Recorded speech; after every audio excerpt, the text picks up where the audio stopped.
네, 할렐루야. 선하신 주님을 찬양합니다. 또 오늘 12월 또 올해 또 마지막 또 달이기도 하고요. 또 온 가족이 다 하시는 것처럼 함께 하는 예배, 또 영상으로 또 가족들이 함께 모여 또 12월 첫째 주를 한 가족으로 예배드리는 우리 인터넷으로 드리는 우리 동덕 성도 가족분들도 진심으로 환영합니다. 앞뒤 좌우를 바라보시면서 반갑습니다, 사랑합니다, 함께 사랑 고백하면서 나아가고 싶습니다.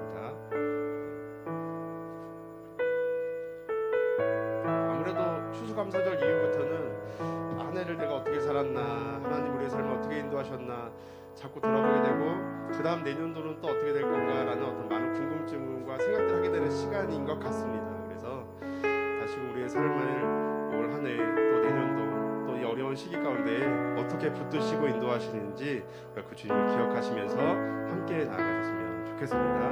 함께 찬양하도록 하겠습니다.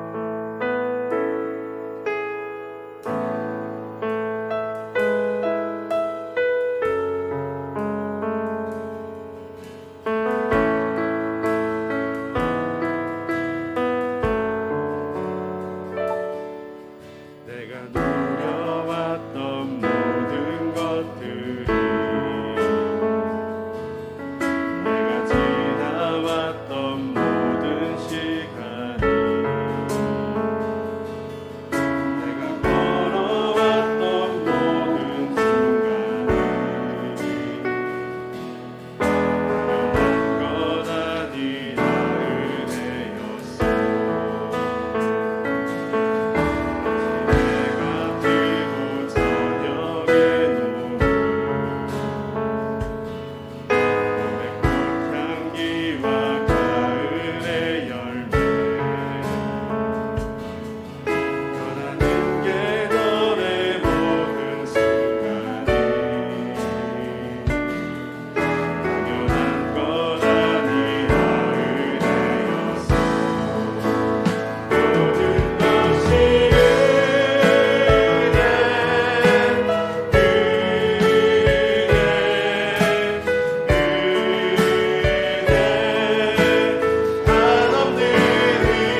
졸지도 아니하시고 주무시지도 아니하시며 우리를 지켜주시는 하나님의 은혜를 감사드립니다. 또한 저희들의 건강하게 하셔서 이렇게 예배드리게 하여 주심에 감사를 올려드립니다. 하늘의 하나님 아버지, 금년도 벌써 12월입니다.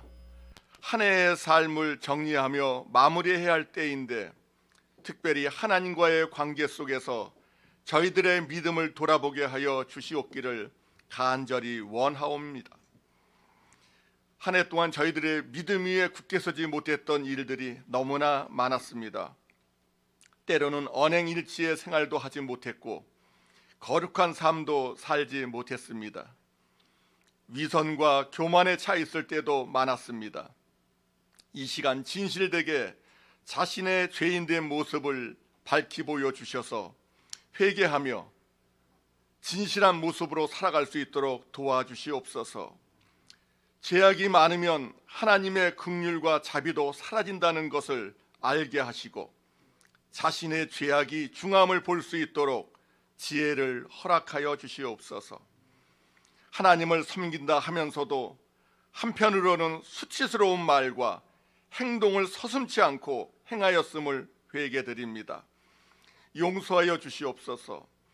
하나님의 이름을 더럽혀 사는 것은 아닌지 늘 분별하며 살아갈 수 있도록 돌보아 주시옵소서. 무슨 죄를 지었다 하더라도 전심으로 회개하고 돌아오면 과거를 묻지 않고 다시금 자녀로 삼아주시는 하나님의 긍휼하심을 모두가 경험할 수 있도록 은혜를 베풀어 주시옵소서.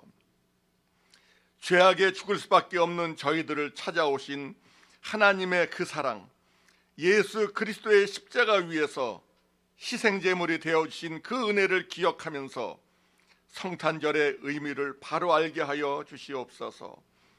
부디 이 땅에 흐르고 있는 저주의 전염병을 조속히 거두어 주시기를 간절히 원합니다. 이 민족, 이 백성 불쌍히 여겨 주시옵소서. 오늘도 귀한 말씀을 증거하시는 목사님 성령 충만케 하시고 말씀의 능력을 허락해 주시옵소서. 말씀 속에서 주님의 음성을 듣게 하시고 말씀의 능력을 더하여 주셔서 늘 말씀을 가까이 하고 말씀대로 살 수 있는 저희들 모두가 되게 하여 주시옵소서. 영적으로 육신 간의 어려움을 겪는 교우들 후유증 없이 잘 나을 수 있도록 고쳐 주시옵소서. 예배의 모든 시종을 주님께 의탁드리오며 예수 그리스도의 이름으로 감사기도 드립니다. 아멘.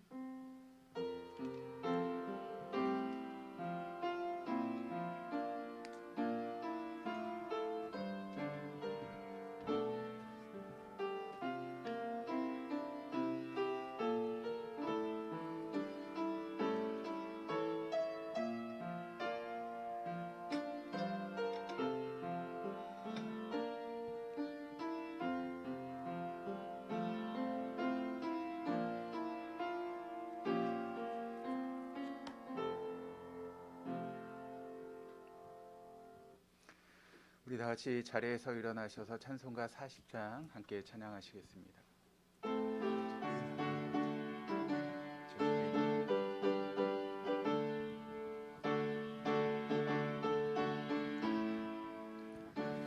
찬송으로 보답할 수 없는 큰 사랑, 주님께 영광 할렐루야.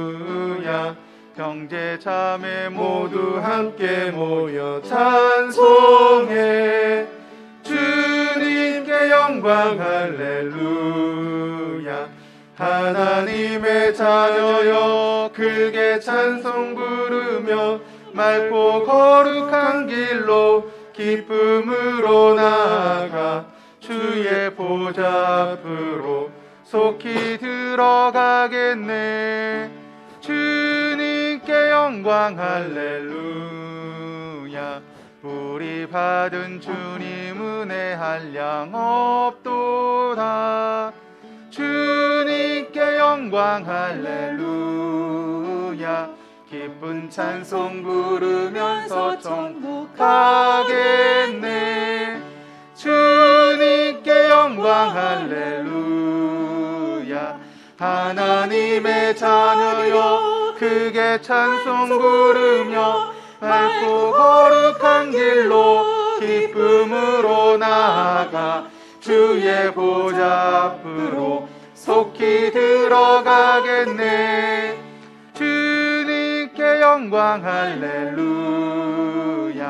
잠시 후에 우리 모두 주를 보겠네. 주님께 영광 할렐루야. 영광스런 보좌 위에 거룩하신 주. 주님께 영광 할렐루야. 하나님의 자녀여 크게 찬송 부르며 밝고 거룩한 길로 기쁨으로 나아가 주의 보좌 앞으로 속히 들어가겠네. 주님께 영광 할렐루야. 만국 백성 천국에 높여서 주님께 영광 할렐루야. 영원토록 주의 공로 찬양하겠네. 주님께 영광 할렐루야. 하나님의 자녀여 크게 찬송 부르며 밝고 거룩한 길로 기쁨으로 나아가 주의 보좌 앞으로 속히 들어가겠네. 주님께 영광 할렐루야.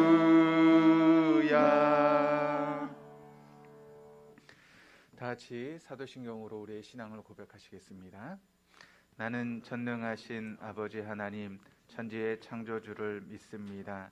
나는 그의 유일하신 아들 우리 주 예수 그리스도를 믿습니다. 그는 성령으로 잉태되어 동정녀 마리아에게서 나시고 본디오 빌라도에게 고난을 받아 십자가에 못 박혀 죽으시고 장사된 지 사흘 만에 죽은 자 가운데서 다시 살아나셨으며 하늘에 오르시어 전능하신 아버지 하나님 우편에 앉아 계시다가 거기로부터 살아있는 자와 죽은 자를 심판하러 오십니다. 나는 성령을 믿으며 거룩한 공교회와 성도의 교제와 죄를 용서받는 것과 영생을 믿습니다. 아멘. 자리에 앉으셔서 우리 하나님 말씀 함께 보시겠습니다. 함께 보실 하나님 말씀은 구약성경 시편 96편 1절에서 7절까지 말씀입니다. 주보에 잘못 나왔는데요. 91편이 아니라 96편 1절에서 7절까지 말씀입니다.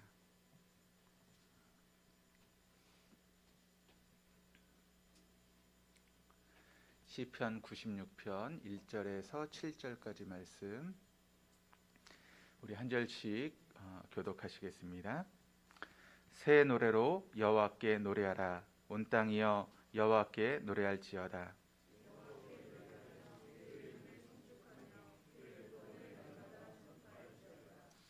그의 영광을 백성들 가운데 그의 기이한 행적을 만민 가운데 선포할지어다.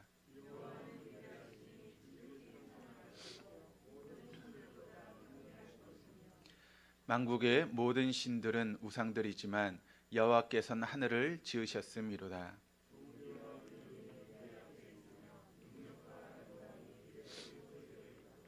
같이 읽겠습니다.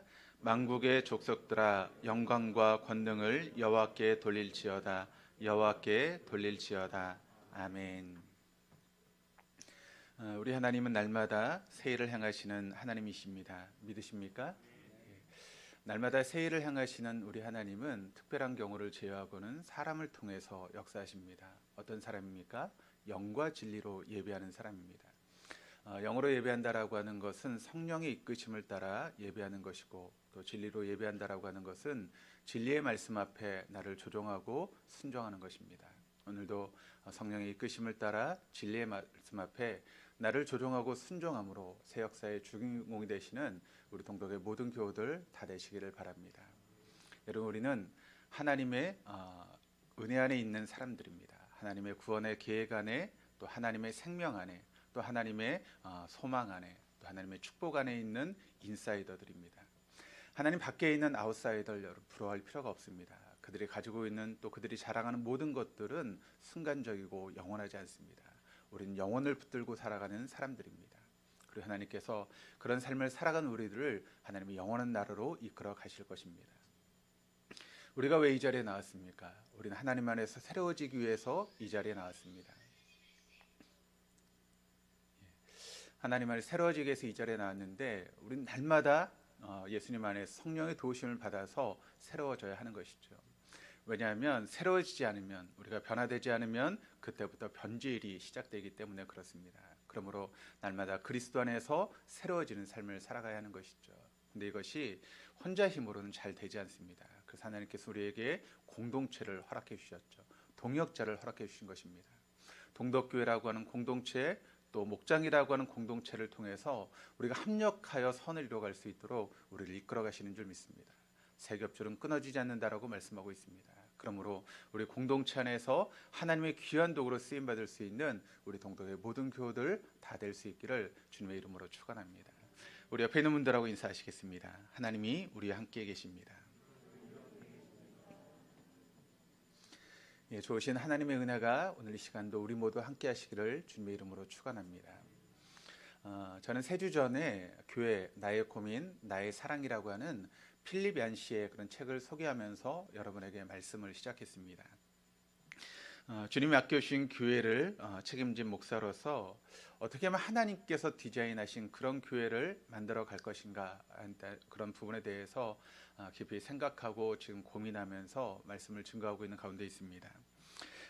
몇 번 말씀을 드렸지만 제가 동덕교회에 부임하면서 저에게 주어진 첫 번째 임무는 선로 보수 작업이었다라고 말씀을 드렸습니다. 그래서 그 선로 보수 작업을 위해서 10년 동안 교육과 또 선교, 사랑이라고 하는 그런 부분에 대해서 그것을 보수하고 또 새롭게 하기 위해서 총력을 기울였습니다. 그래야만 동덕교회라고 하는 열차가 잘 굴러갈 수 있기 때문에 그러하다라고 말씀을 드렸죠. 이제 선로 보수 작업을 진행했다면 앞으로 새로운 10년은 이제 열차의 바퀴를 새로 바꾸는 것으로 그렇게 10년을 시작하겠다라고 말씀을 드렸습니다. 그리고 그 열차의 바퀴라고 하는 것은 예배와 공동체라고 하는 두 개의 바퀴라고 말씀을 드렸습니다. 왼쪽 열에는 예배라고 하는 그런 열차의 바퀴가, 또 오른쪽 열에는 공동체라고 하는, 소그룹 공동체라고 하는 그런 열차의 바퀴가 서로 균형을 이루면서 열차가 나아갈 수 있게 되는 것입니다.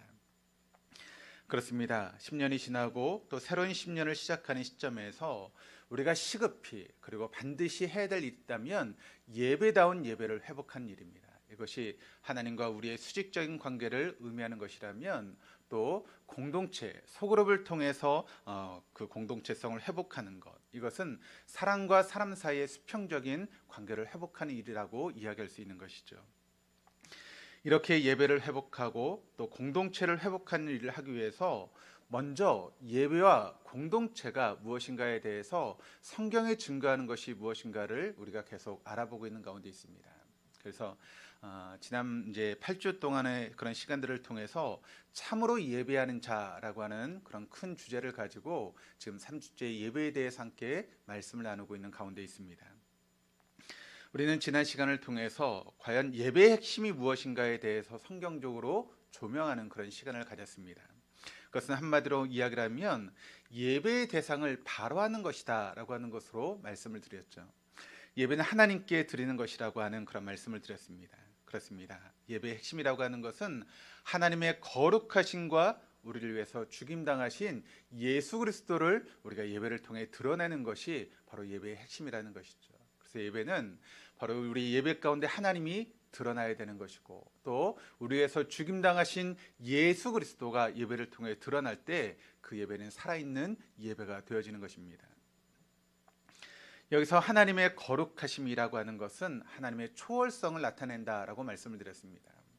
우리와 같이 낮고 낮은 천한 곳에 계신 하나님이 아니라 높고 높은 보좌 위에 계신 하나님이시고, 그 하나님은 모든 것을 하시고 모든 것을 하실 수 있는 전지전능하신 그런 분이시다라고 하는 것을 말씀을 드렸습니다.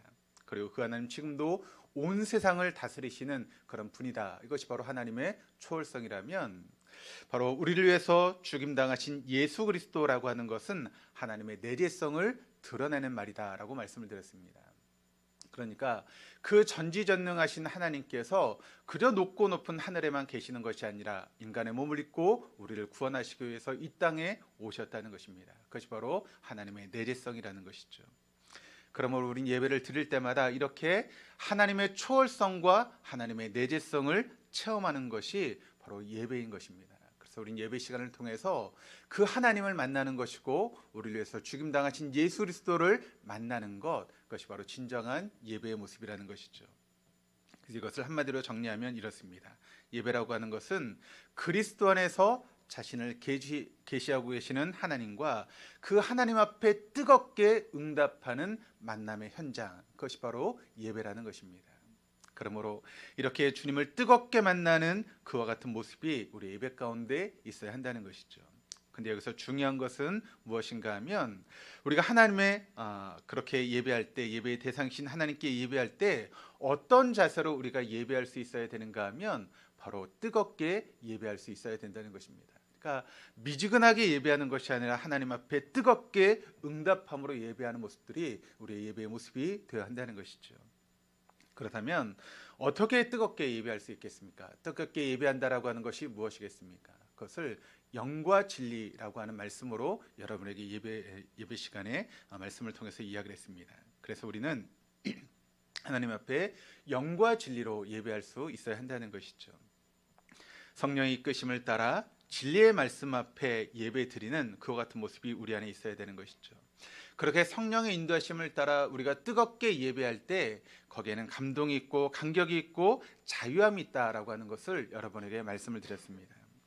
그러나 성령의 인도하심을 받지 못하고 우리가 몸으로 때로는 혼으로 예배를 드리게 되면 거기엔 뜨거움 대신 무엇이 있는가 하면 엄숙함이 있습니다. 그리고 간격 대신 외식적인 경건이 있습니다. 그리고 자유함 대신 숨막힐 것 같은 그런 질서가 있다는 것이죠. 그것을 제가 예로 설명드리면서 광복절 그 기념식을 예로 드렸습니다. 광복절 기념식을 보게 되면 거기에는 우리가 잘 알고 있는 것처럼 각계각층의 지도급 인사들이 모여서 그 광복절 행사를 하지 않습니까? 거기 보면 엄숙함이 있습니다. 경건함이 있습니다. 그리고 질서가 있습니다. 그런데 그 광복절 기념식을 왜 하는 것입니까? 그야말로 광복을 기념하자는 것이죠. 그렇다면 처음 광복을 경험했던 우리 선배들은 어떤 모습으로 여러분 광복을 맞이했겠습니까?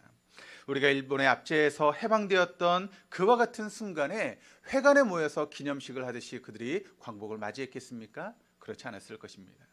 자기의 장로 깊은 곳에 숨겨두었던 태극기를 들고 거리로 뛰쳐나와서 대한민국 만세를 외치면서 그렇게 목이 터져라 만세를 외쳤던 것이 광복절의 우리 선배들의 모습 아니었습니까?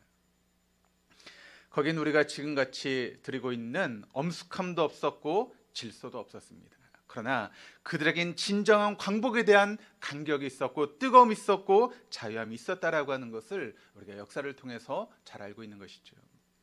예배가 무엇입니까? 여러분 기념식입니까? 예배는 결코 기념식이 아닙니다. 하나님을 만나는 만남의 현장인 것이죠.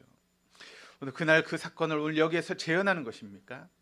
예배를 드린 예배에는 여러분 어떤 모습으로 예배를 드려야 됩니까? 마치 광복절 행사라는 것처럼 엄숙함과 경건함과 질서 가운데 우리가 예배를 드려야 되는 것입니까? 아닙니다. 우리 예배는 우리를 구원하신 하나님에 대한 간격이 있어야 되고 그 예배 가운데 뜨거움이 있어야 되고 그 하나님을 만나는 체험이 우리 예배 가운데 있어야 된다는 것이죠. 그때 우리를 만나주신 하나님을 통해서 우리의 삶이 새로워지는 놀라운 역사가 우리에게 일어나는 것입니다. 그런데 마치 우리의 예배가 마치 기념식처럼 예배를 드리다 보니 그 예배 가운데 하나님을 만나는 그런 간격도 없고 그런 뜨거움도 없고 우리의 삶에 변화되는 그런 변화의 모습도 없다는 것입니다. 그런데 그 예배 가운데는 엄숙함이 있습니다. 질서가 있습니다. 경건함이 있습니다. 그런 모습의 예배를 드리고 나서 그저 예배를 잘 드렸다라고 하는 그런 안위가 우리에게 있는 것이죠. 그런데 그렇게 오랜 시간 예배를 드렸음에도 불구하고 여러분 왜 우리의 삶이 변하지 않습니까? 그렇게 오랜 시간 예배를 드렸으면 우리의 삶이 새로워지고 변화해야 되는데 왜 그렇게 오랜 시간 예배를 드렸음에도 불구하고 우리의 삶에 변화가 없는 것일까요? 그것은 바로 예배의 하나님을 만나지 못했기 때문에 그렇습니다. 우리가 예배 가운데 하나님을 만나면 우리의 삶은 새로워질 수밖에 없습니다. 예배 가운데 우리를 구원하신 예수 그리스도를 만났는데 그 예배 가운데 왜 우리의 예배가 뜨거움이 없겠습니까? 그러므로 우리가 드린 예배에 정말 이런 뜨거움과 감격과 감동과 자유함이 있어야 될 줄 믿습니다. 그런 모습으로 요구할 수 있는 우리 동덕의 모든 교우들이 다 되시기를 주님의 이름으로 축원합니다. 지금까지의 말씀을 조금 다른 각도에서 한번 정리해 보자면, 오늘 말씀을 준비하면서 이 말씀을 이제 준비하다 보니까 이 말씀이 꼭 무슨 강의를 하는 것처럼 이렇게 말씀이 준비가 됐어요. 그래서 이걸 말씀을 증거해야 되나 아니면 그냥 제가 영상으로 교육 영상으로 남겨야 되나 고민을 하다가 이 부분은 우리가 좀 알아야 되겠다라고 하는 그런 생각이 들어서 좀 강의처럼 진행되다 하더라도 오늘 이 시간 좀 이 말씀을 증거해야겠다라고 하는 그런 마음이 있었습니다. 성도들이 예배를 드리는 그런 모습을 보게 되면 여러분 처음 이렇게 예배 드렸던 그 모습부터 지금의 모습까지 아마 외형적인 모습은 좀 비슷한 그런 모습으로 예배가 진행되어 왔다라고 이야기할 수 있습니다. 그러나 그 목표와 초점은 좀 서로 다른 그런 모습으로 예배가 진행되어 왔던 그런 모습들을 우리가 보게 되는데, 먼저 우리 예배 가운데 어떤 예배가 있는가 하면 예전 중심의 그런 예배가 우리 예배 가운데 있습니다.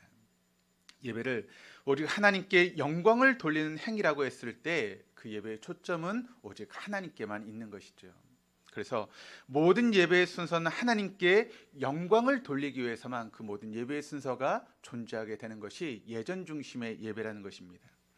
이렇게 하나님께 영광을 돌리기 위해서 예배를 드리는 것은 당연한 것이지만, 그런데 이것이 모든 예배의 가장 우선되는 목적이 되는 것이죠. 그러나 이것이 그것이 잘못된 것은 아니지만 이것이 좀 극단적으로 치우치게 되면 하나님과 인간 사이가 하나가 되는 것이 아니라 분리되어 버리고 마는 그런 일들이 예배 가운데 있게 되는 것이죠. 하나님을 인정하고 거룩하게 제사를 드리지만 하지 못한 나의 삶은 하나님과의 진정한 교제를 방해하는 그런 요소가 되는 것입니다. 이렇게 될 때 예배는 예전 중심으로 흘러가게 되는 것입니다. 그래서 이것이 하나의 형식이 되기 쉽고 예배가 기념식이 되어버리는 그런 예배가 예전 중심의 그런 예배가 되는 것이죠. 그 단적인 예를 우리가 본다면 천주교의 예배가 좀 그런 예배라고 우리가 이야기할 수 있습니다. 천주교 보시면 여러 가지 그런 예전의 형식이 있고 그 형식에 따라서 앉았다 일어났다를 반복하면서 예배를 드리게 됩니다. 그런데 그런 중심의 예배를 드리다 보면 하나님께 예배를 드리는데 나의 마음은 여전히 싸늘한 그런 모습을 발견하게 되는 것입니다. 또 어떤 예배가 있는가 하면 전도 중심의 그런 예배가 있습니다. 이 전도 중심의 예배는 불신자를 전도하기 위한 그런 방편으로 예배를 드리는 그런 예배입니다. 이 대표적인 예배가 어떤 예배인가 하면 세들백 교회 구도자 중심의 예배라고 하는 그런 예배가 있었습니다. 그리고 우리나라에 소개될 때는 그 예배가 어떤 이름으로 소개됐는가 하면 열린 예배라고 하는 이름으로 소개가 되어서 한동안 우리 한국교회 열린 예배에 선풍이 불었고 또 앞서가는 교회가 열린 예배를 도입하면서 예배를 드렸던 그런 모습들이 있습니다. 그런데 이 열린 예배에 대한 오해를 우리가 풀고 넘어가야 될 부분이 있는데, 예배에 대한 전문적인 지식이 없는 분들은 그 예배를 어떻게 생각을 하는가 하면 예배에 현대적인 음악이나 악기가 동원되면 그것은 열린 예배이고, 전통적인 악기나 그런 음악이 사용되면 열린 예배에 반대되는 전통적인 예배다고 하는 그런 생각을 가진 경향들이 우리에게 있는 것이죠. 그런데 반드시 그런 것은 아닙니다. 우리나라에서 들려지고 있는 열린 예배의 효시라고 할 수 있는 세들백 교회 구도자 중심의 예배는 그 초점이 누구에게 있는가 하면 초신자들, 그러니까 구도자들에게 있는 것입니다. 그러니까 전도 대상자들을 대상으로 예배를 한다는 것이죠. 그리고 그 예배의 목적은 전도의 목적이 있는 것입니다. 그 교회에 예배를 드릴 때 구도자 중심의 그런 예배가 있는 것이 아니라 기존 성도들을 위한 예배는 따로 있습니다. 따로 예배를 드리고 이제 구도자들, 전도 대상자를 중심으로 한 그런 예배를 따로 드리는 것이죠. 그러니까 예배가 양분화된 것입니다. 근데 우리는 그것을 열린 예배라고 부르면서 이제 모든 성도들이 참여하는 그런 예배로 드리고 있는 것이죠.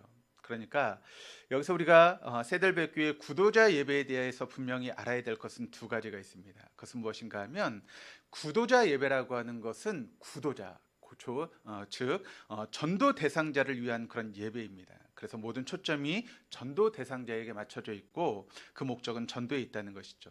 또 하나는 무엇인가 하면 그 교회의 본 예배는 따로 있다는 것입니다. 그러니까 성도들이 드리는 예배는 따로 있다는 것이죠. 여기에 핵심이 무엇인가 하면 예배의 초점이 어디에 맞춰져 있는가 하면 예배를 드리는 사람들, 즉 인간에게 맞춰지는 그런 예배가 바로 전도 중심의 예배가 되고 있다는 것이죠. 또 하나는 은사 중심의 예배가 있다는 것입니다. 그래서 어떤 교회에 보면 예배 중에 은사의 사역에 그런 시간들이 들어가 있습니다. 그래서 병 고치는 신유 사역, 또 귀신을 쫓아내는 축기 사역, 그리고 예언 사역을 예배 시간에 도중에 행하게 됩니다. 이런 은사 중심의 교회를 보게 되면 뜨거운 찬양이 있고 뜨거운 기도를 통해서 하나님의 은사를 받기 위해서 힘을 씁니다. 물론 하나님께 영광을 돌리고자 하는 생각이 없는 것은 아니지만 이것이 하나님의 얼굴을 구하기보다는 하나님께서 주시는 은사, 즉 선물에 더 관심을 갖고 예배 드리는 그런 경향이 있게 된다는 것이죠. 또 한 가지 예배는 어떤 예배인가 하면 임재 중심의 예배가 있다는 것입니다. 이 임재 중심의 예배라고 하는 것은 하나님과 인간의 인격적인 교제에 초점이 맞춰져서 예배를 드리는 그런 예배입니다. 그리고 하나님은 하나님의 백성들이 드리는 예배 가운데 임재하시고 그 예배를 받으시고 우리를 만나 주시는 것이죠. 그래서 임재 중심의 예배는 이렇게 하나님을 만나기 위해서 간절한 마음을 가지고 예배를 드리는 것이 바로 임재 중심의 예배입니다. 그리고 예배 가운데 거하신 하나님을 체험하기 위해서 애를 쓰고 힘을 쓰는 예배가 바로 임재 중심의 예배라는 것이죠. 그렇다면 임재 중심의 예배는 성령의 은사보다 성령의 열매에 초점이 있습니다. 그리고 하나님의 능력보다는 하나님의 은혜를 구하고 얼굴을 구하는 그런 예배입니다. 이때 성령의 기름 부음이 우리에게 임하면서 우리의 내적인 치유가 이루어지는 그런 예배가 되기도 하고, 또 그래서 영적으로 또 인격적으로 성숙해지고 또 우리의 삶이 새로워지는 그런 예배가 임재 중심의 예배가 되는 것이죠. 그렇다면 여러분, 우리가 정말 올바르게 드려야 될 예배는 어떤 예배일까요? 바로 임재 중심의 예배를 드려야 하는 것이죠. 지금까지의 내용을 간단하게 정리하자면 똑같은 음악, 똑같은 악기, 똑같은 스타일로 예배를 드린다고 해도 그 방향과 목적과 초점에 따라서 그 예배가 조금씩 달라질 수 있다라고 하는 것을 우리가 보게 되는 것입니다. 그래서 오직 하나님께 초점을 맞춘 예전 중심의 예배가 있고, 또 인간에게 초점을 맞춘 구조다 중심의 예배가 있고, 하나님이 주시는 은사에 초점을 맞춘 은사 중심의 예배가 있는 반면, 하나님과 우리 회중 사이 인격적인 교제에 초점을 맞춘 임재 중심의 예배가 있다는 것입니다. 그렇다면 예배 신학적으로 볼 때 어떤 예배가 가장 올바른 예배이겠습니까?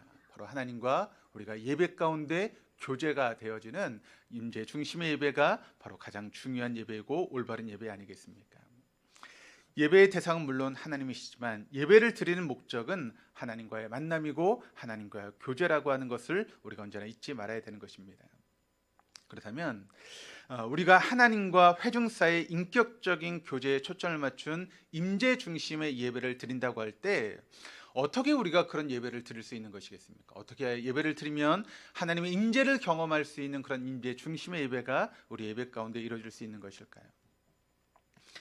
모든 예배의 초점이 바로 거기에 초점을 맞추고 예배 드릴 수 있을 때 우리가 임재 중심의 예배를 드릴 수 있는 것이죠. 그러니까 찬송을 부르는 것도 하나님과 교제를 중심으로 찬송을 부르는 것이고, 기도도 하나님과 교제를 생각하면서 기도하는 것이고, 말씀의 대언이나 봉헌들도 모든 예배의 초점이 우리 임재하신 우리와 함께 하시는 그 하나님께 초점을 맞춰서 예배를 드리는 것이 바로 임재 중심의 예배가 되어줄 수 있다는 것입니다. 오늘은 그 중에서 찬송에 대해서 오늘 말씀을 한번 생각해 보려고 합니다. 찬송과 관련해 성경은 우리에게 뭐라고 말씀하고 있는가 하면 새 노래로 노래하라라고 그렇게 우리에게 말씀하고 있습니다. 성경에서 말하고 있는 새 노래라고 하는 것이 무엇이겠습니까? 그것은 바로 구원받은 자가 부르는 노래가 바로 새 노래라고 이야기할 수 있는 것이죠. 오늘 본문 말씀을 한번 다시 한번 보시면 1절 말씀을 우리 한번 같이 한번 읽어보시겠습니다. 1절 말씀, 새 노래로 여호와께 노래하라. 온 땅이여 여호와께 노래할지어다. 새 노래로 여호와께 노래하라. 온 땅이여 여호와께 노래할지어다. 여기서 새 노래라고 하는 것은 무엇인가 하면 새 사람이 부르는 노래가 바로 새 노래라고 하는 것을 우리가 볼 수 있게 되는 그런 말씀입니다. 우리가 부를 새 노래는 여호와 이름을 송축하며 그 구원을 날마다 선포하는 것입니다. 이런 노래는 거듭난 사람만이 부를 수 있는 그런 노래 아니겠습니까? 거듭나지 않고 어떻게 하나님의 구원을 우리가 노래할 수 있겠습니까? 그러므로 새 노래라고 하는 것은 거듭난 사람이 부를 수 있는 노래가 바로 새 노래라는 것이죠. 그렇다면 누가 새로운 사람이겠습니까? 고린도후서 5장 17절 말씀을 보시면 그런즉 누구든지 그리스도 안에 있으면 새로운 피조물이라. 이전 것은 지나갔으니 보라 새 것이 되었도다라고 이야기를 하고 있습니다. 그러니까 새 사람 누구인가 하면 그리스도 안에 있는 사람들이 바로 새 사람이라고 우리가 이야기할 수 있는 것이죠. 예수 그리스도의 보혈의 공로를 붙잡고 살아가는 사람이 바로 새 사람인데 그 사람들이 부른 노래가 바로 새 노래라고 우리에게 이야기하고 있는 것입니다. 두 번째, 새 노래라고 하는 것은 새 시대에 맞는 그런 노래를 부르는 것이 바로 새 노래라는 것이죠. 하나님을 찬양하는 것은 구약에서부터 시작해서 지금에 이르기까지 중단 없이 계속 이어져 왔던 것이 바로 하나님을 찬양하는 찬양의 모습입니다. 그런데 그 찬양의 방식은 각 시대에 따라서, 지역에 따라서, 전통에 따라서 계속해서 바뀌어왔다라고 하는 것을 우리가 볼 수 있게 되는 것이죠. 여러분, 성경 말씀은 어느 시대에나 변하지 않습니다. 언제나 성경 말씀은 그대로 있는 것이죠. 또 그 말씀이 변해서도 안 될 것입니다. 그러니까 구약의 말씀이 틀리고 신약의 말씀이 틀리고 지금 우리 시대의 말씀이 틀리다면 여러분 그것은 잘못된 것 아니겠습니까? 그것을 또 진리라고 이야기할 수 없는 것이죠. 그러므로 성경 말씀은 언제나 변하지 않는 진리의 말씀입니다. 그리고 이것은 본질적인 것이라는 것이죠. 그런데 우리 예배 가운데 비본질적인 요소들이 예배 가운데 있다는 것입니다. 그것이 본질을 흐리지 않는 것이라면 시대의 조류에 따라서 얼마든지 바뀔 수 있는 것이 비본질적인 요소인데 그것이 바로 찬송이라고 이야기할 수 있습니다. 여러분, 우리가 좀 쉽게 설명을 해서 이렇게 설명을 할 수 있죠. 우리가 예수님을 닮아야 된다라고 이야기를 할 때 뭐가 여러분 예수님을 닮는 것이겠습니까?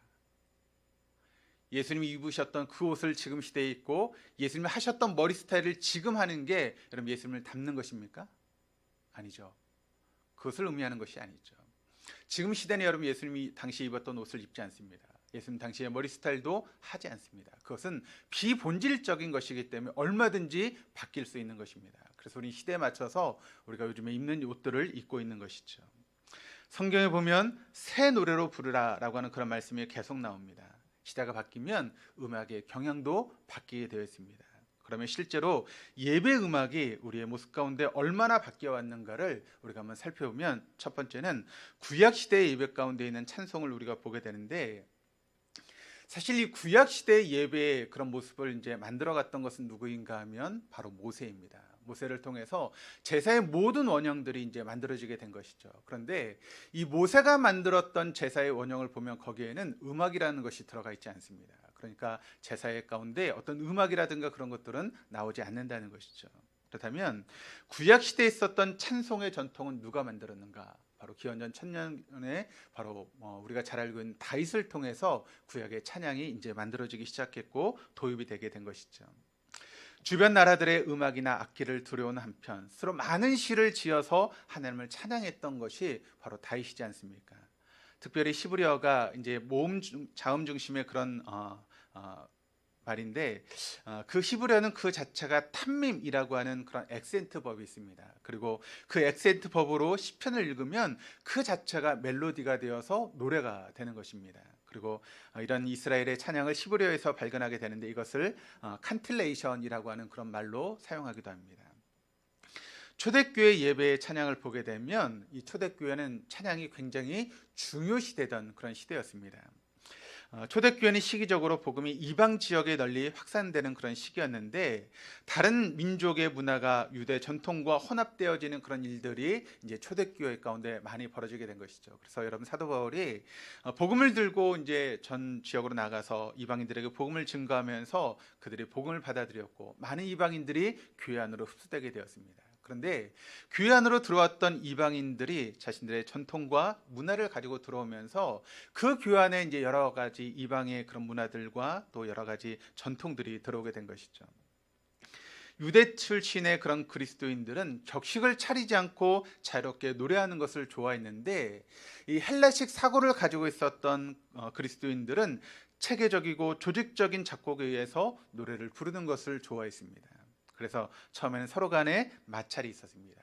유대교 그리스도인들과 헬라인 그리스도인들이 함께 합쳐지면서 처음엔 마찰이 있었다가 시간이 흘러가면서 하나님을 찬양하는 그 대명제 안에서 서로가 하나가 되어지는 그런 시간을 갖게 되는 것이죠. 그래서 이 시기에 많은 찬송가들이 만들어졌는데, 이렇게 시편 위에 다른 가수로 부른 찬송을 칸티클이라고 하는 그런 이름으로 부르면서 많은 찬송이 그 시대에 이제 작곡되고 불려지기 시작했던 것이죠. 시간이 흐르면서 이제 중세 시대 예배 가운데 찬양이 있습니다. 그리고 이것은 313년 콘스탄틴 제제에 의해서 밀라노 칙령에 의해서 기독교인들에게 자유가 주어지게 되었고, 이제 신앙의 자유가 생기게 되었습니다. 그 전에는 지하의 카타콤에서 이제 숨어서 예배를 드렸던 그 많은 그리스도인들이 이제 지상으로 올라와서 자유롭게 예배를 드리는 그런 모습들이 있게 된 것이죠. 그런데 문제가 무엇인가 하면, 이렇게 이방인들에게 복음이 이렇게 선포되고 또 노출되기 시작하면서 이단적인 교리나 또 음악들이 교회 안에 들어오기 시작했다는 것입니다.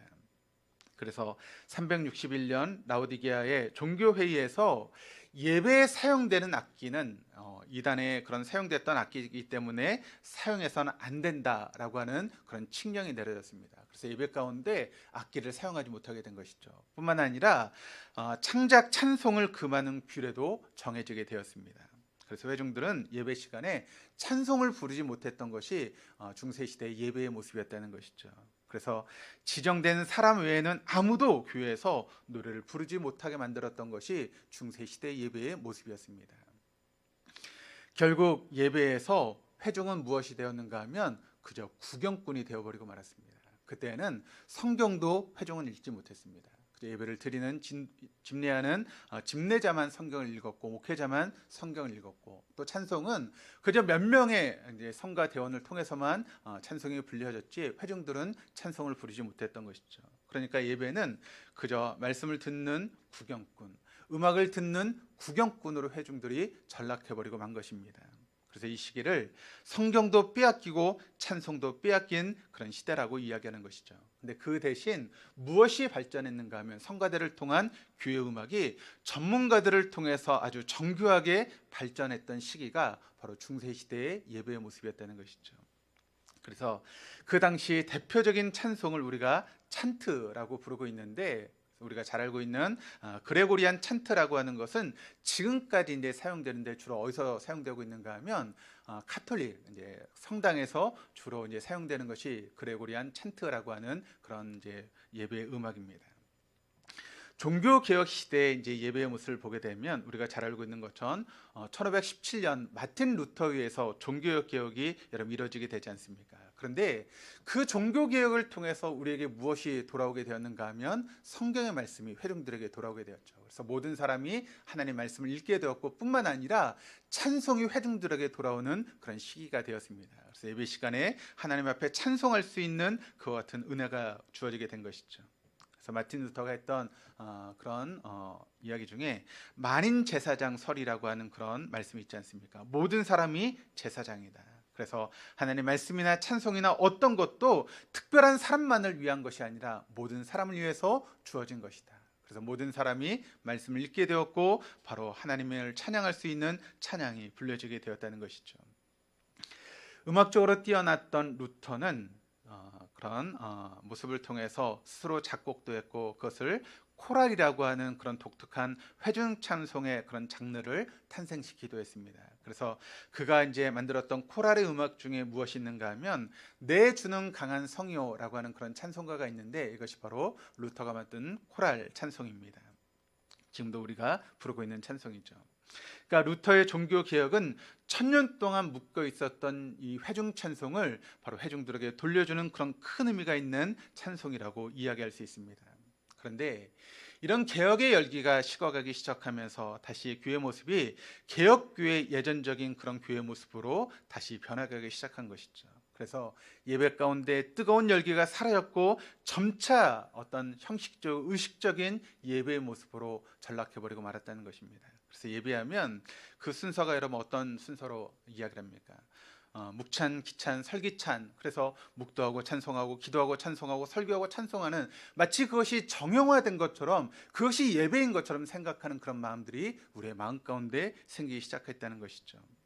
그리고 찬송도 다시금 전문 찬송, 공연 찬송이 등장하는 그런 모습들이 우리의 모습 가운데 있다는 것입니다. 그래서 찬양대 혹은 성가대를 통한 그런 찬송만이 하나님이 받으시는 찬양인 것처럼 생각하는 그런 마음들이 우리의 마음 가운데 생기게 되었다는 것이죠.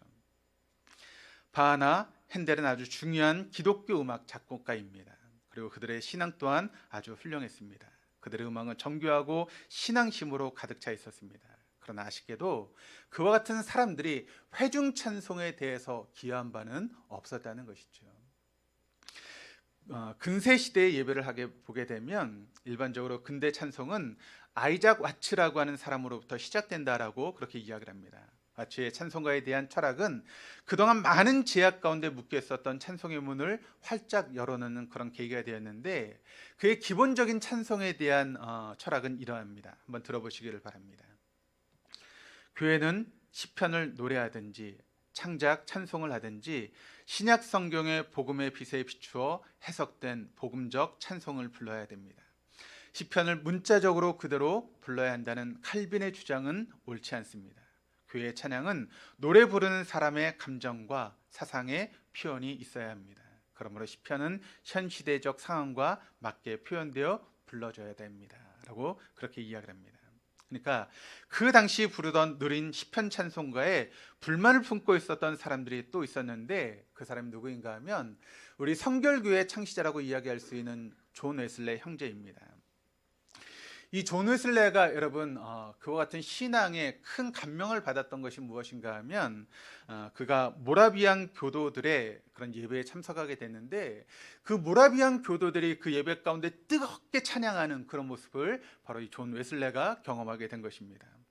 아니, 우리의 예배 가운데 이런 뜨거운 찬송이 없는데 어떻게 이 사람들은 이렇게 뜨겁게 찬송하는가? 그러니까 그 당시 영국 교회는 이런 시편 찬송가에 따라서 느린 음악으로 느리게 찬양하는 것이 대부분이었는데, 그 모라비안 교도들이 찬송을 부르는데 뜨겁게 열렬하게 찬송 부르는 모습을 보면서 이 존 웨슬레가 큰 감동을 받게 됩니다.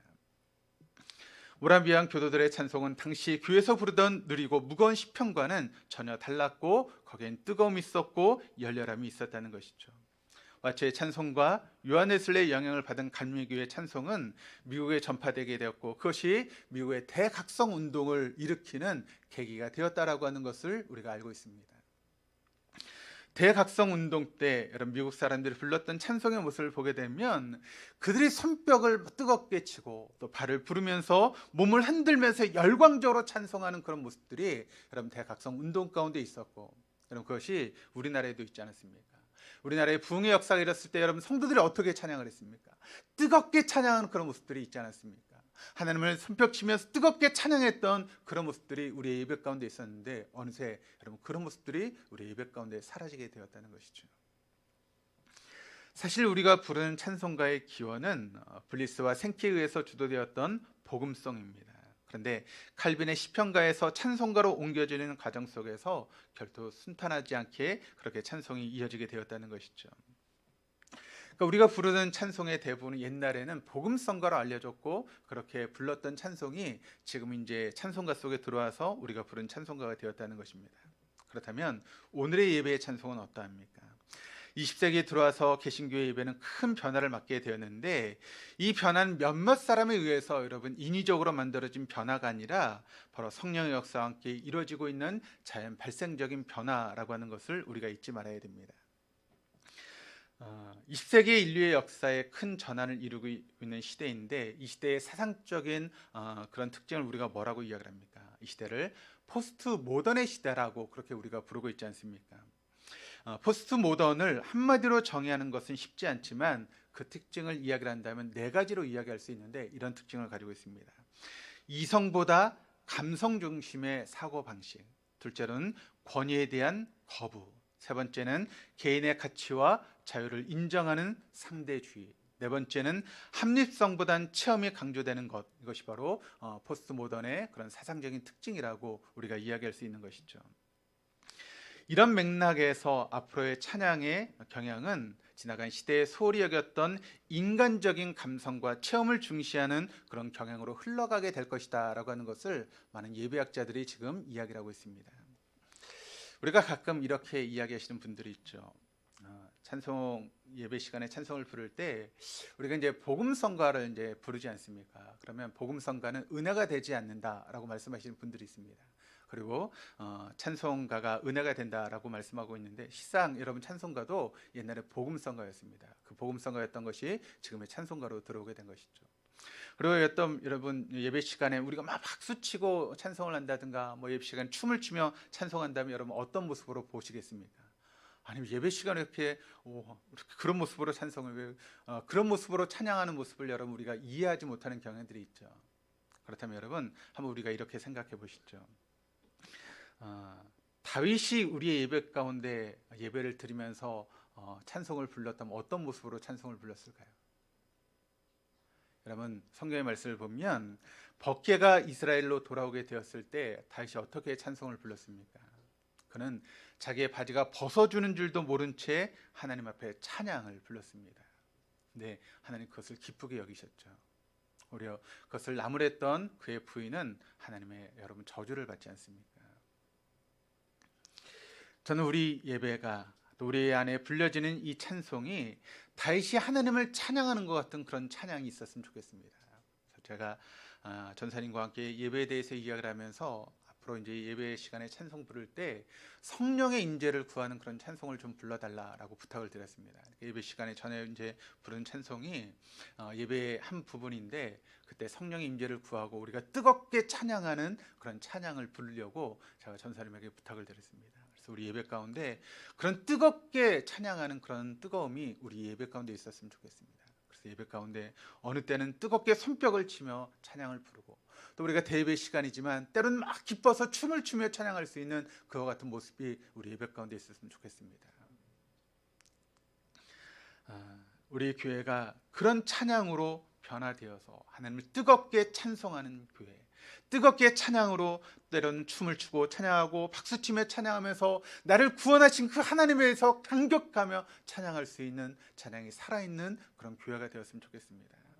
그때 여러분 옆 사람의 눈치를 보지 마시기를 바랍니다. 하나님과 우리가 만나는 시간 아니겠습니까? 하나님과 나의 교제의 시간인데 왜 사람의 눈치를 보면서 우리가 해야 될 일 하지 못합니까?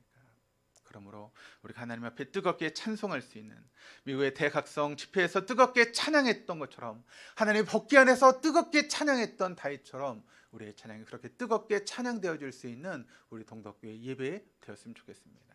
그런 찬양을 통해서 우리가 하나님과 교제하고 하나님을 만나는 그와 같은 놀라운 역사가 일어나는 우리의 예배가 될 수 있기를 주님의 이름으로 축원합니다. 우리 찬송가 559장 우리 1절 함께 찬양하시면서 기도하시겠습니다.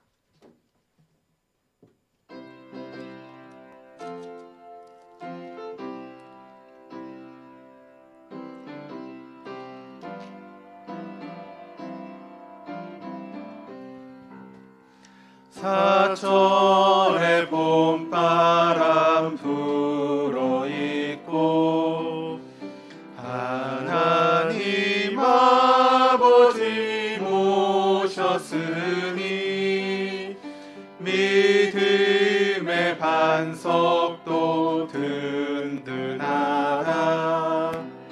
우리 집 즐거운 동산이라. 고마워라 임마누엘, 예수만 섬기는 우리 집. 고마워라 임마누엘,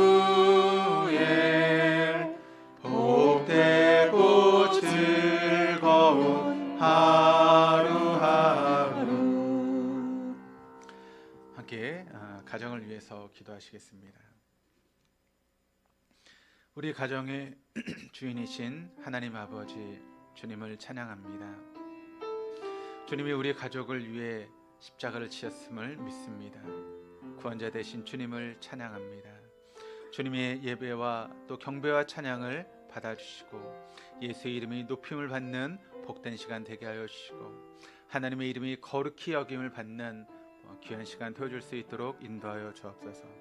우리 예배 가운데 하나님과 깊은 교제가 있는 예배가 되어줄 수 있도록 인도하여 주옵소서.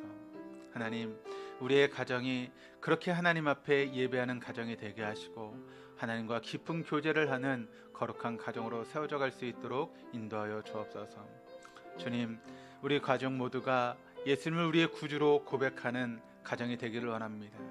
하나님, 우리의 가정의 주인으로 모셔드리는 가정이 되기를 원합니다. 주님만을 찬양하고 예배하는 그런 가정이 되어지기를 소원합니다. 우리 가정 안에서 하나님 말씀처럼 부모를 공경하게 하시고 자녀를 사랑하게 하시며 서로 격려하고 칭찬하는 따뜻한 그런 가정이 되어줄 수 있도록 역사하여 주시옵소서. 유머가 있게 하시고 또 말씀과 기도가 있는 가족의 모임을 그려봅니다. 일용할 양식에 감사하고 가족을 위해 축복 기도하는 가족의 식탁을 그립니다. 이웃에게 소망이 되고 사회와 나라와 열방을 섬기는 축복의 통로가 되어지는 가정을 그려봅니다. 주여, 은혜와 긍휼을 베푸사 이런 모습이 우리의 가정 가운데 드러나고 나타나고 우리의 눈으로 볼 수 있도록 인도하여 주시옵소서. 그리하여 하나님 나라가 우리의 가정 가운데 이루어지는 놀라운 역사를 경험하게 하여 주옵소서. 우리의 가정은 주님의 것입니다. 주님, 우리의 가정에 들어오셔서 주인이 되어 주옵소서. 우리를 왕으로서 다스려 주옵소서.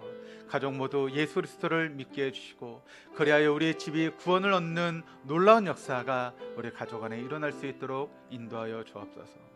말씀을 사모하는 마음을 우리에게 심어 주어서 온 가족이 말씀 가운데 거하는 가정이 되게 하시고 말씀을 이끌며 말씀 안에 묵상하며 말씀을 통해 주님을 만나는 거룩함이 있게 하여 주옵소서.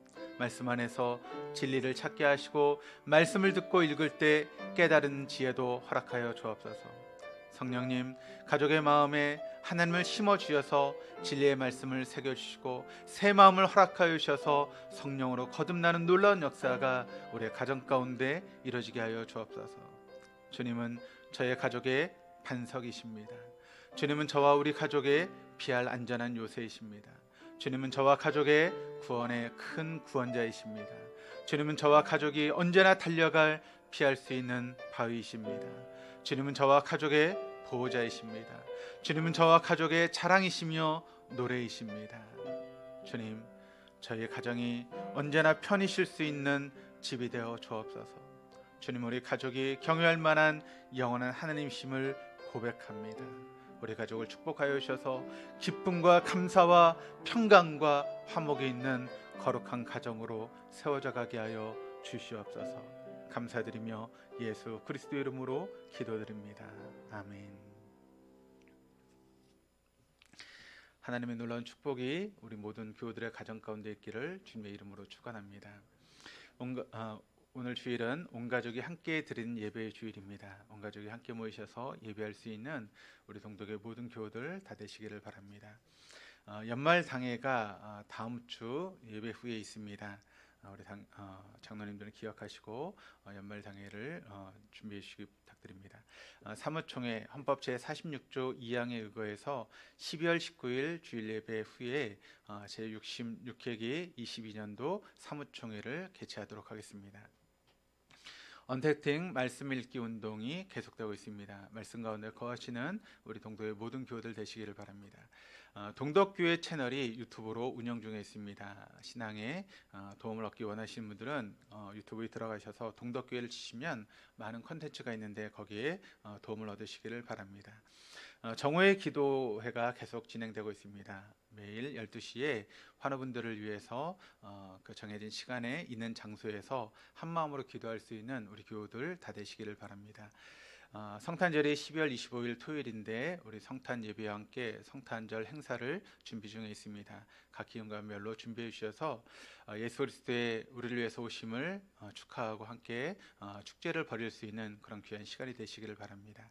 2022년도 아름다운 섬김 중식제군과 강단미아로 섬기실 분들은 해당 주간에 성함을 적어주시길 바랍니다. 뒷부분에 보시면 준비되어 있는데 나가시면서 이름을 적으실 분들은 거기에 이름을 적어주시길 바랍니다. 아름다운 섬김입니다. 오늘은 빵과 음료로 대체합니다. 이번 주 생일을 맞으신 분들이 계십니다. 우리 박동선 장로님 생일을 맞으셨습니다. 생일을 맞으신 우리 장로님에게 주님의 놀라운 축복과 은혜가 있기를 바랍니다. 이원영 성도님, 우리 이금래 권사님 이제 아버님이신데 하나님의 부르심을 받고 소천하셨습니다. 어제 소천하셨고 오늘 아침 제가 연락을 받았는데 파주 보람 장례식장에서 지금 장례가 진행되고 내일 발인이 있습니다. 아마 가시려면 오늘밖에 시간이 없을 것 같습니다. 그래서 예배 끝나고 3시에 교회에서 출발하도록 하겠습니다. 가실 분들은 3시까지 교회 오시면 교회에서 함께 출발하도록 하겠습니다. 우리 찬송가 620장 함께 찬양하시면서 준비하신 예물 하나님께 봉헌하시겠습니다.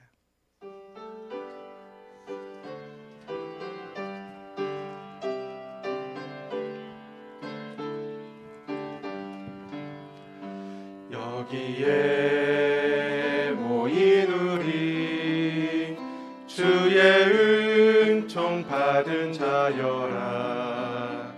주께서 이 자리에 함께 계심을 아노라. 언제나 주님만을 찬양하며 따라가리니 시험을 당할 때도 함께 계심을 믿노라. 이 믿음 더욱 굳세라. 주가 지켜주신다. 어두운 밤에도 주의 밝은 빛 인도하여 주신다. 주님이 뜻하신 일 헤아리기 어렵더라도 언제나 주 뜻 안에 내가 있음을 아노라. 사랑과 말씀들이 나를 더욱 새롭게 하니 때로는 넘어져도 최후 승리를 믿노라. 이 믿음 더욱 굳세라. 주가 지켜주신다. 어두운 밤에도 주의 밝은 빛 인도하여 주신다. 여기에 모인 우리 사랑받는 주의 자녀라. 주께서 뜻하신 바 우릴 통해 펼치신다. 고통과 슬픔 중에 더욱 주님 의지하오니 어려움 이겨내고 주님 더욱 찬양하라. 이 믿음 더욱 굳세라. 주가 지켜주신다. 어두운 밤에도 주의 밝은 빛 인도하여 주신다. 드린 예물을 위해서 기도하시겠습니다. 지난 한 주간도 삶의 처소마다 주님께서 직접 찾아와 주시고 죄인을 위로하시고 인도해 주셨음을 감사드립니다. 저에게 내려주신 하나님의 은혜와 또 구원의 은총에 감사하며 하나님 앞에 귀한 예물을 봉헌하여 드립니다. 정성을 다해서 하나님의 은혜를 생각하며 예물을 드린 손길들을 하나님 기뻐 받으시고 모든 예물들이 하나님 앞에 거룩하게 흠양되어지는 아름다운 시간 되게 하여 주옵소서. 하나님 소득의 11조를 하나님께 봉헌하여 드립니다. 모든 것이 하나님의 것이지만 우리에게 모든 것을 주시고 또 10분의 1을 하나님을 향한 믿음으로 드리게 하심을 감사드립니다. 하나님 11조 속에 담겨있는 우리의 믿음을 하나님 확인하여 주셔서 모든 것이 하나님의 것임을 고백하며 11조를 드린 손길마다 하나님의 다음에 없는 복과 은혜가 넘치게 하시고 흔들어서 아버지 넘치도록 채우시는 하나님의 놀라운 복과 은혜가 그들의 손길 가운데, 가정 가운데, 하시는 모든 일들 가운데 이루어질 수 있도록 인도하여 주옵소서. 하나님, 드리고 싶은 마음은 있지만 여러 가지 마음으로 드리지 못하는 손길들이 있습니다. 11조를 드릴 수 있는 믿음을 허락하여 주시고 또 그와 같은 믿음을 통해서 담대하게 하나님 앞에 예물을 드리는 우리 모든 교우들 되게 하여 주옵소서. 주일헌금과 주정헌금, 또 감사헌금과 성경헌금과 건축헌금, 또 구제헌금과 장학헌금, 여러 가지 면모로 하나님을 생각하며 예물을 드린 손길마다 하나님 기뻐 받으시고 예물을 드린 그 가정이 또 하나님의 큰 복을 받는 복된 가정 되어줄 수 있도록 인도하시고 우리 예물이 있는 곳에 우리의 마음이 있다라고 말씀하신 주님, 예물이 심겨진 곳에 아버지 우리의 마음이 있는 줄 믿습니다. 예물이 하늘에 심겨지게 하시고 우리의 마음이 언제나 하늘을 향해 열려있는 복된 삶을 살아낼 수 있도록 인도하시고 예물이 씨앗이 되어 하나님 앞에 심겨질 때 30배, 60배, 100배의 풍성함으로 열매 맺는 복된 시간 되어줄 수 있도록 인도하여 주옵소서. 오늘도 예배를 위해서 보이지 않는 곳 수고하는 귀한 손길들이 있습니다. 수고한 대로 갚으신 하늘의 복과 은혜가 그들의 삶 가운데 임할 수 있도록 인도하시고 또 함께 예배를 드려야 되지만 여러 가지 사정으로 함께하지 못하는 교인들이 있습니다. 어디 있든지 이 자리를 기억하고 함께 모여 예배할 수 있도록 그들의 발걸음과 삶의 환경을 주관하여 주시옵소서. 감사드리며 예수 그리스도 이름으로 기도드립니다. 아멘. 다 일어나셔서 우리 파성의 찬양 함께 찬양하시겠습니다.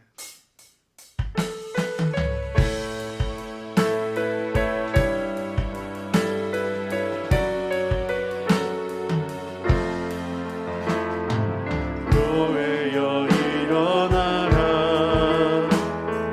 주께서 부르시니 두려움과 실패 내려놓고 교회여 일어나라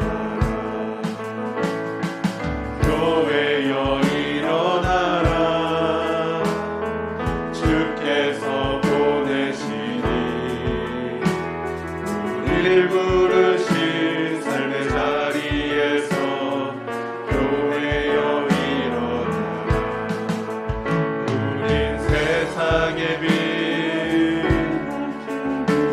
하나님의 편지 주의 교회를 통해 세상이 주를 보리라 일어나라 아버지 사랑으로 아버지 능력으로 서로 하나 되어 그 빛을 비추라 노래하라 아버지의 사랑을 아버지의 크심을 이 삶의 노래로 주님을 나타내라 일어나라